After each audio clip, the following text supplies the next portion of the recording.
Okay, let's talk about consistency. So another property that we should have is consistency. Okay, so the probability that the estimator is further than some distance away from the true parameter is going to go to 0. It's going to get closer and closer to the true parameter as sample size increases. That's called consistency.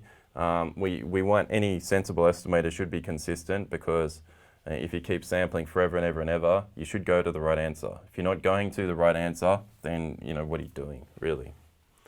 Now, a simple way to check consistency for an unbiased estimator is to see if its variance approaches 0 as sample size increases. So for example, the variance of the sample mean is sigma squared on n. As n goes to infinity, that's going to go to 0. So because we also know that x bar is unbiased, that the sample mean's unbiased, this tells us that sample means are consistent for the true mean. On the other hand, theta hat 1, theta hat 2, their variances are not a function of n. They were just taking 1 or 2 values from the data set and ignoring the rest. So it doesn't matter how big your sample size is. They're hopeless. They are pretty hopeless.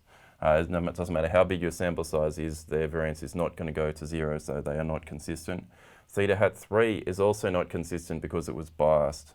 So you have to be unbiased, or at least as sample size increases, your bias has to go to 0, and that's not happening with theta hat 3. So none of them are consistent. They all lose.